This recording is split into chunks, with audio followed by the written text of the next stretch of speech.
Today we're going to talk about burping your baby. Now, whether you're breastfeeding or bottle feeding, babies do need to burp. They do get gassy. So the frequency is going to be really dependent upon your baby. But the best rule of thumb is for breastfeeding, burp before the feeding, between breasts, and then after the feeding. And then for bottle feeding, burping about every ounce or so, and also burping before the feeding as well. Now, if your baby tends to spit up a lot, you may need to just burp more frequently. So you're going to find that out however your baby is acting. So there's two ways that I really like burping. My favorite way for before feeds and between breasts is to keep the baby awake, is to do on your lap. So this keeps baby away from your body. You're going to put your fingers behind baby's ears. You don't want to hold the baby behind the head like that because they don't like it. So you're going to put it behind the ears, and then your palm of your hand is going to be in their shoulder blades. Then you're going to put him on your lap. And I'm right-handed, so I put baby on my left side so I can use my dominant hand to hold the baby. And I'm going to put my hand on his chest and then put my fingers on his jawline. So I want you to feel your jawline, feel the bone here, and then I want you to feel the soft tissue. We don't want to hold the soft tissue, we want to hold the bone. So then that way you don't choke the baby. So we're going to bring him into your hand. So you lean him forward into your hand, and then you're going to do some taps. You don't want to do too hard. It doesn't need to be too hard. And then little love taps don't really do anything, so find the happy medium. And you want to just be sure that your baby's not arching and saying to you that they don't like it, it's too hard. And so that your baby doesn't just get used to the patting and then want to go to sleep, do a little rub upwards. That'll help to keep them awake during the burping.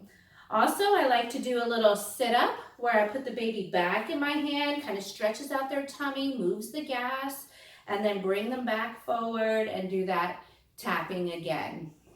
Now, before feedings, I like to do a little belly massage where you take your thumb and you start on baby's right side and you do little circles like a rainbow over their belly.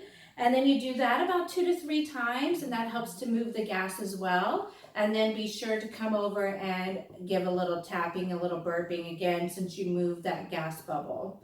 Now, it is good to have a burpee cloth handy. You can either put it on baby's chest and do like this, or you could put your hand under. Sometimes this will fall away from you. I really like to put it on my leg, so that when baby is over here, he doesn't barf on my leg.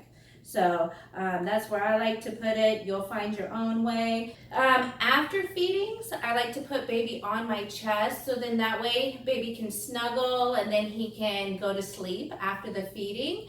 And so that's when your burping rag will actually go on you. So if he spits up, you don't get it all over your chest.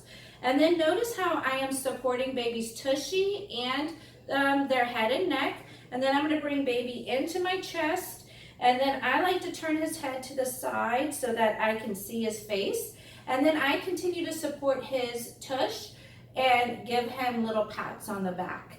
Again, you could do little rub upwards, or do the pats instead. All right, and then once he goes to sleep and he's burped, then you can put him down. Not all the time do they burp, but it is good to try to burp your baby, and it can take 5 to 10 minutes to get a burp out. So this is really good to keep them upright after feedings anyway. So just keep them on your chest and try for 5 to 10 minutes. I hope that this burping tips helps, and then we'll see you next time.